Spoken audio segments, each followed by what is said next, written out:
Cara penggunaan aplikasi ini cukup mudah karena pada prinsipnya di sini hanya mengisikan transaksi dan kemudian kwitansi bisa langsung dicetak dengan memilih nomor kwitansinya. Yang perlu diisikan di awal hanya mengisikan data usaha. Di sini ada tanggal awal, ini opsional. Opsional karena tanggal awal ini hanya dipakai kalau memang rekap transaksinya ingin digunakan. Kalau tidak perlu diisi. Hanya untuk pengisiannya diperhatikan. Di sini tulisnya 1 Januari 2019. Perhatikan di layar ini tulisannya 1/1/1 2019. Ini adalah format tanggal. Jadi pengisian di sini harus format tanggal. Kalau misalnya bukan format tanggal, misalnya kita mengetiknya 1 Januari misalnya ya 2019 seperti ini. Nah, ini bukan format tanggal. Kenapa? Perhatikan di sini tidak sama dengan yang tadi.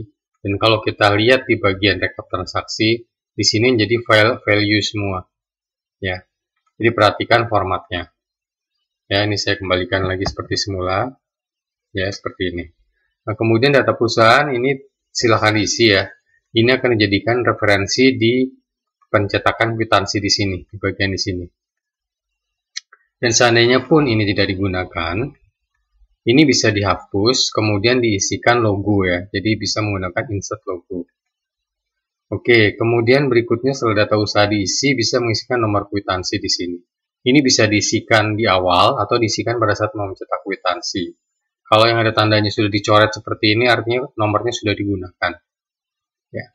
Jadi bisa diisikan, ini bisa sampai 1000 nomor ya. Kalau misalnya lebih dari 1000 nomor, gimana? Ini bisa diinsert. Jadi tinggal diinsert saja di sini, ya. Diinsert dari bawah, ya. Bisa diinsert di sini. Seperti ini contohnya. Kemudian nomornya dirapikan lagi. Ya, ini bisa sampai berapapun nomor kwitansi yang teman-teman mau. Kemudian transaksinya, nah di sini adalah bagian utamanya di mana cara pengisiannya adalah standar. Di sini kan diisikan tanggal dan perhatikan di sini formatnya harus format tanggal ya kalau ingin direkap. Kemudian kalau ingin datanya muncul dengan benar, jadi formatnya tanggal. Perhatikan di sini 5 Jan tapi di window yang ini ada garis miringnya.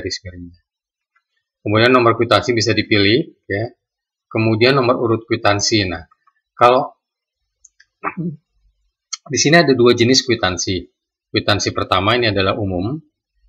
Kwitansi yang kedua adalah yang khusus. Khusus itu dia bisa sampai 1, 2, 3, 4, 5, mengambil 5 data dan masing-masing di sini bisa ada nilai nominalnya. Ini sebagai contoh di sini transaksi diisikan KU001 dipilih. Nah, ini terima dari, ini bisa diisi penerimanya apakah atas nama perusahaan ataupun yang, karena di sini kan kwitansi bisa untuk pengeluaran dan penerimaan. Otomatis kalau pengeluaran ya di sini bisa diisikan nama perusahaannya. Kalau penerimaan di sini bisa diisikan nama karyawannya. Dan perhatikan di sini untuk yang sifatnya pengeluaran, di sini nomor urut di sini tidak diisi. Tidak diisi, ini artinya kita bisa menggunakan kwitansi yang umum di sini. Ini tidak perlu ada pengisian apa-apa di sini, hanya ada satu keterangan saja. Ya, di sini kita bisa pilih nomornya.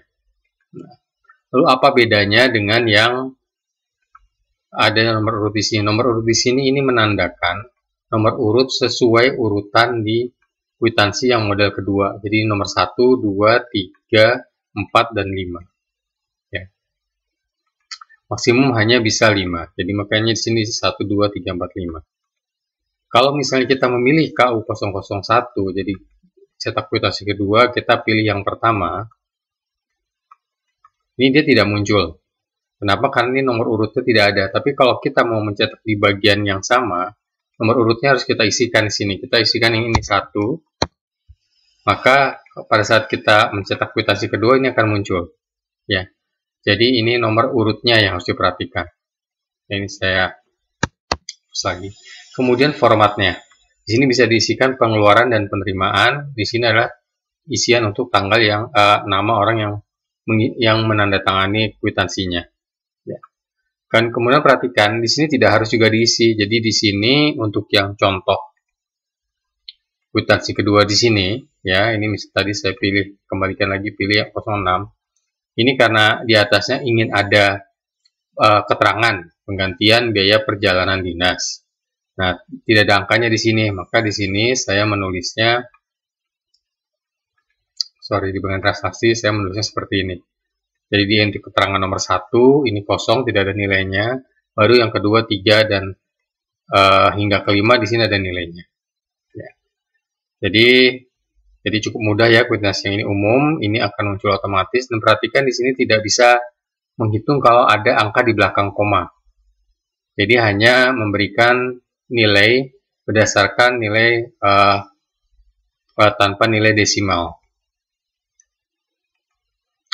Dan ini untuk yang kedua, ini bisa ada pilihan. Ini kan ada angkanya di sini. Ini kalau untuk disembunyikan, kita hanya tinggal memilih di sini. Sembunyikan harga per item, ini kita sembunyikan, tidak muncul angkanya. Ya. Oke, kemudian terakhir adalah rekap. Ini adalah informasi tambahan ya. Kalau ingin merekap penerimaan dan pengeluaran, ini sesuai per bulan ya. Karena ini prinsipnya adalah inti utamanya adalah mencetak kwitansi, maka tidak ada fungsi-fungsi lain yang ditambahkan selain hanya mencetak kwitansi saja. Kemudian kalau untuk mencetaknya bagaimana? Di sini ada dua jenis kwitansi. Yang bagian pertama ini sebenarnya sudah disiapkan untuk dicetak dengan ukuran kertas A5 ya. Jadi ini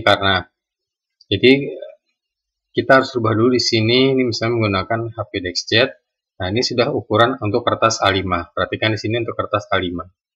Kalaupun ingin dirubah-rubah, silakan. Misalnya menggunakan kertas ukuran lain A4 tinggal dirubah di sini. Kemudian juga untuk yang kedua di sini, ini juga sama sudah dibuat untuk setup kertas ukuran A5. Ya. Jadi kalau ingin dirubah-rubah, hanya tinggal merubah-rubah di bagian dari bagian menu setup printer ini. Ya, apakah kemudian nanti mau di print dalam bentuk PDF juga tidak ada masalah, tinggal dipilih bentuk PDF atau mau di save dalam PDF juga silakan.